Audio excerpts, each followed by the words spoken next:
Hello friends, नमस्ते YouTube my channel. तो आज આપણે બનાવીશું પૌવાની એક નવી રેસીપી। તો પૌવાની રેસીપી બનાવવા માટે જો મેં અહીંયા પૌવા લીધા છે। પૌવાને મેં પહેલાં સાફ કરી નાખ્યા હતા।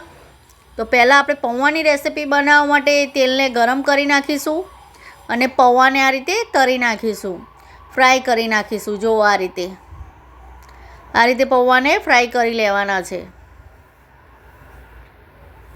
આ રેસીપી એટલી ટેસ્ટી અને એટલી સરસ બને છે।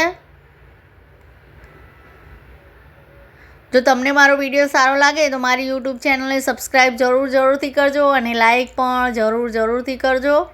તો જો આ જ રીતે પૌવાને આપણે તળી નાખીશું।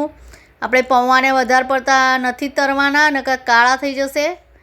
તો જો આ રીતે આપણે મિક્સ કરતા રહીશું, આ રીતે હલાવતા રહીશું, જેથી પૌવા આપણા બળી ના જાય અને એનો કલર બદલાઈ ના જાય। તે માટે આને તળતી વખત હલાવતું રહેવાનું છે। જો આ રીતના પૌવા થવા જોઈએ। પૌવાનો કલર નથી બદલવાનો, ખાલી પૌવાને આ રીતે તળી નાખવાના છે। તો પૌવા આપણા તળાઈ ગયા છે, તો એને આપણે કાઢી લઈશું।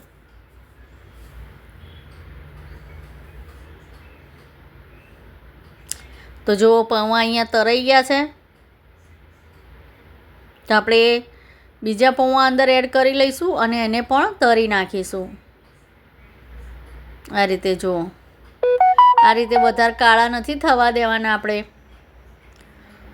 એકદમ પૌવા ઉપર આવી જાય અને તળાઈ જાય એટલે આપણે આને કાઢી લઈશું। આને કાળા પડતા નથી કરવાના।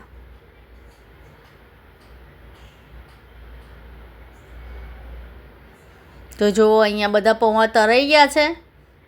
તો જુઓ, તો હવે આ પૌવાને આપણે મિક્સર જારમાં એડ કરી દઈશું અને મિક્સરમાં આને પીસી લઈશું। પહેલાં આપણે પૌવાને પીસવાના છે।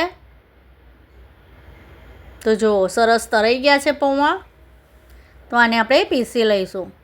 તો જો પૌવા આપણા પીસાઈ ગયા છે। તો જુઓ એકદમ આ રીતે પીસી નાખવાના છે। જુઓ હવે આપણે પૌવા પીસાઈ જાય એટલે એમાં ગોળ એડ કરીશું। ગોળ એડ કરીને આને ફરીથી પીસી લઈશું। તો જો અહીંયા ગોળ એડ કર્યો એટલે આ મિશ્રણ એકદમ લોટ જેવું થઈ ગયું। જુઓ, તો હવે આને આપણે એક થાળીમાં કાઢી લઈશું।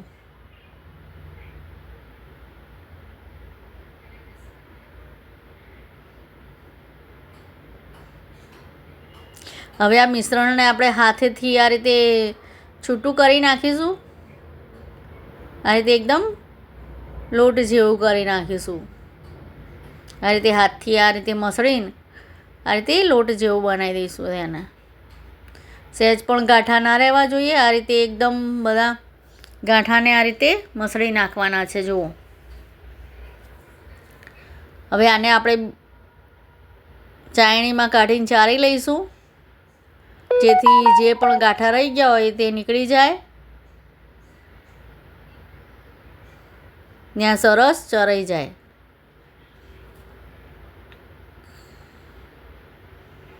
તો જો આ જ રીતે આપણે ચારી નાખવાનું છે। જે પણ ગાંઠા બચી જાય એને આપણે પાછા મિક્સરમાં એડ કરી દઈશું। તો જો સરસ થઈ ગયું ને। હવે આને આપણે મિક્સરમાં એડ કરીશું। મિક્સરમાં એડ કરીને એને ફરીથી પીસી લેવાના છે। ફરીથી પીસીને એને પણ આપણે ચાળી લઈશું।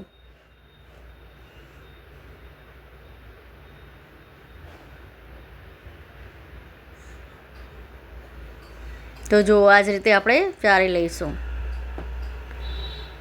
આને આપણે ફરીથી પીસી લઈશું મિક્સરમાં।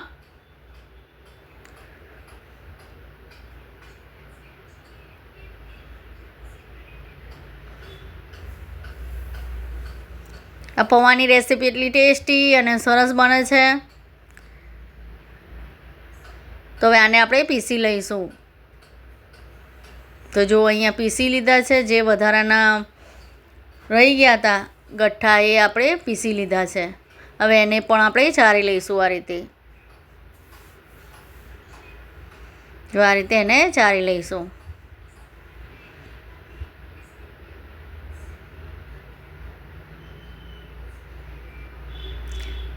તમે પૌવાની રેસીપી તો બહુ ખાધી હશે, પણ એક વખત આ રેસીપી બનાવી જોજો, ખૂબ જ સરસ બને છે. તો જુઓ અહીંયા બધું આપણે ચારી લીધું છે.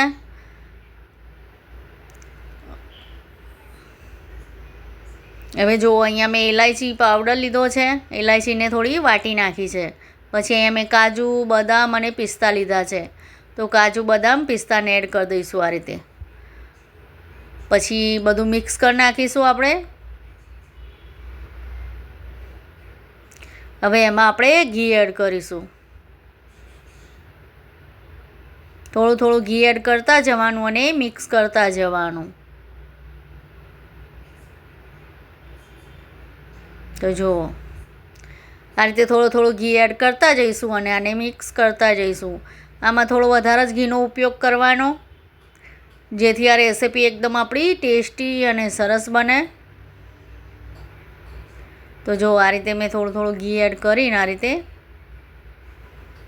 મિક્સ કરી દીધું છે.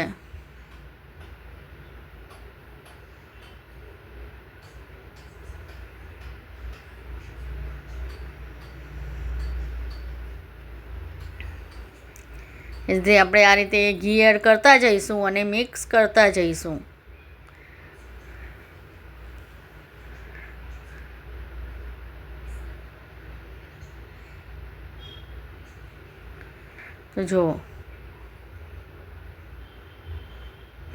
તો જો ઘી એડ કરી મિક્સ કરી નાખ્યું છે. તો હવે આના આપણે લાડવા બનાવી દઈશું. આને કહેવાય છે પૌવાના લાડવા. આ લાડવા તમે બનાવો છો ને તો ઘઉંના લાડવાને પણ ભૂલી જશો, એટલા ટેસ્ટી લાડવા તૈયાર થાય છે પૌવાના. તો જો એ જ રીતે આપણે બધા લાડવાને બનાવી દઈશું. તમને એવું લાગે કે લાડવા વળતા નથી તો તમે અંદર સહેજ ઘી વધારે એડ કરીને આ રીતે લાડવા બનાવી શકો છો. તો જો ટેસ્ટી પૌવાના લાડવા તૈયાર છે. લાડવા તો તમે બહુ ખાધા હશે, પણ આ પૌવાના લાડવા એક વખત બનાવી જોજો, ખૂબ સરસ લાડવા બને છે. તો જો આ પૌવાના લાડવા તૈયાર છે. તમને મારો વિડીયો અને આ રેસીપી સારી લાગે તો મારી યુટ્યુબ ચેનલને સબસ્ક્રાઈબ જરૂરથી કરજો અને લાઈક પણ જરૂરથી કરજો. તો જો ટેસ્ટી પૌવાના લાડવા તૈયાર છે. આ લાડવા એકદમ પ્રસાદી જેવા જ બને છે. તો બધાને મારા તરફથી જય મા લક્ષ્મી.